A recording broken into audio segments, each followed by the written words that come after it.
80 मसीह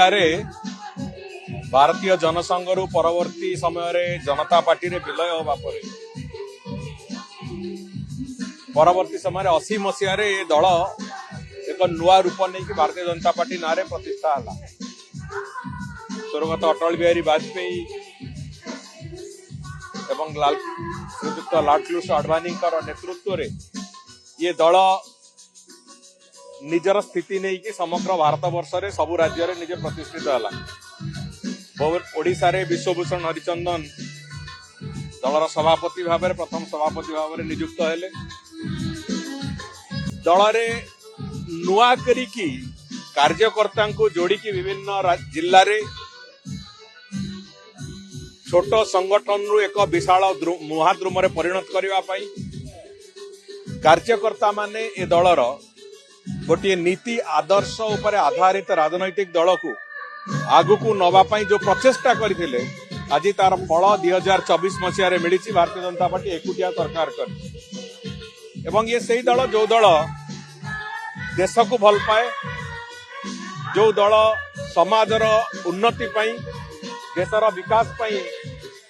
काम करने को निज जीवन एकमात्र लक्ष्य बोली मन करे एवं ता आज सरकार रे भी प्रतिफलित होउछि। जो कथा माननीय प्रधानमंत्री कहते ये देशर कृषक हुंतु श्रमिक हुंतु महिला हुंतु युवक हुंतु ये समस्त वर्गर लोकों को समान भाव में विकास रास्ता कढ़े कि नवा आगु को नबार जो प्रक्रिया ये प्रक्रिया को आज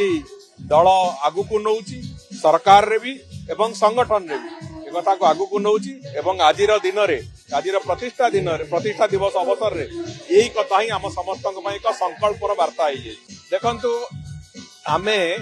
आज काम जो काम ओडिशा प्रदेश रो विकास पई करूछ आम आगे गोटे लक्ष्य होउछि जेमिति मु मने पकई दउछि अतीत रे जेमिति अर्जुन को तरे द्रोणाचार्य पचारिले तम आगे लक्ष्य कौन अच्छे अर्जुन को चढ़ई आखि देखा जाउतला आज आम आगे गोटे लक्ष्य 2036 मसीह विकसित ओडिशा तैयारी हम तेणुक विकसित ओडिशा तैयारी करने को जितेबाला सरकार गोटे पर गोटे पदक्षेप नौचंती राज्यर सामग्रिक विकास को जनकल्याणकारी योजना पर्यंत से कथा विरोधी दलर सदस्य मानू कष्ट निश्चित भाव में तो बहुत हो तेणुक से ईर्षान्वित होगी जहाँ भी कहे आमे ताकू भी सादर रे ग्रहण करूचु तांका समालोचना को भी ग्रहण करूचु एवं राज्यर विकास आम एकमात्र लक्ष्य एकमात्र ध्येय भी अच्छी एक भी स्पष्टता आमे देखु।